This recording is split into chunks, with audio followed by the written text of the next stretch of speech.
Monsieur le Président, chers collègues, il y a quelques mois, nous avions voté contre la convention de partenariat avec EDF, car elle contenait tout un chapitre sur le développement des énergies renouvelables que nous combattons avec détermination.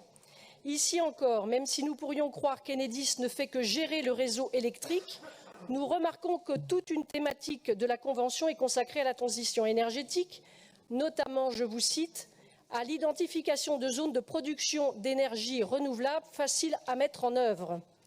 En effet, depuis l'adoption de cette funeste loi sur l'accélération des énergies renouvelables, il est question de chercher des territoires soi-disant propices pour leur imposer l'implantation de parcs éoliens ou de centrales photovoltaïques.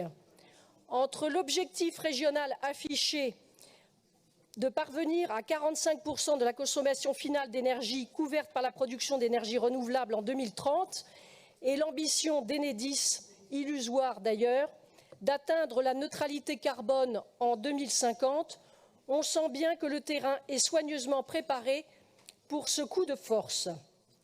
Rappelons à toutes fins utiles qu'avec la Suède et la Norvège, la France est la championne d'Europe pour sa décarbonation électrique, alors que l'Allemagne est la dernière de la classe, avec son vilain charbon pollueur couplé à l'éolien. Heureusement que votre ami socialiste François Hollande, le président qui se voulait être le fossoyeur du nucléaire français, n'est pas totalement parvenu à ses fins. Les éoliennes et les centrales photovoltaïques non seulement ne servent à rien de bon, mais sont à bannir de notre politique énergétique.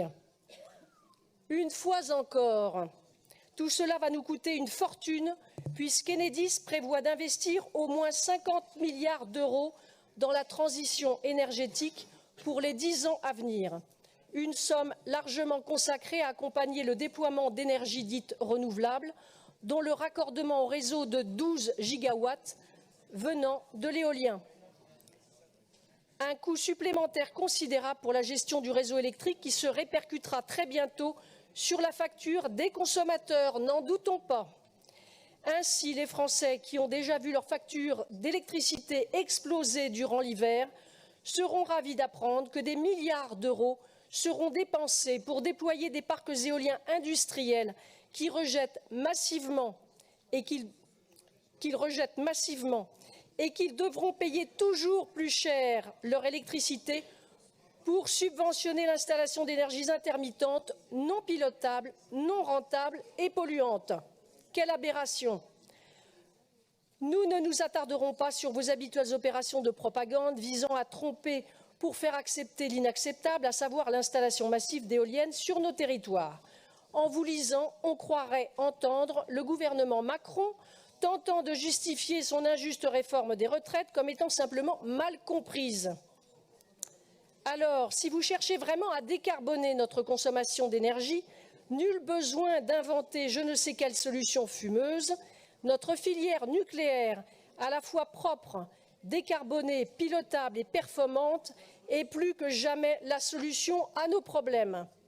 C'est grâce à elle que nous avons finalement évité les coupures d'électricité cet hiver, en dépit d'un manque flagrant d'investissement pour assurer sa bonne maintenance.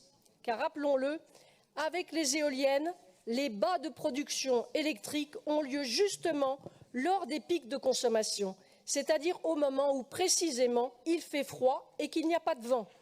Tout ça pour ça. Ainsi, vous l'aurez compris, nous voterons contre cette convention qui ne défend absolument pas les intérêts des Néo-Aquitains en matière de gestion du réseau électrique. Je vous remercie. Quand je dis à mes amis que j'ai un groupe politique qui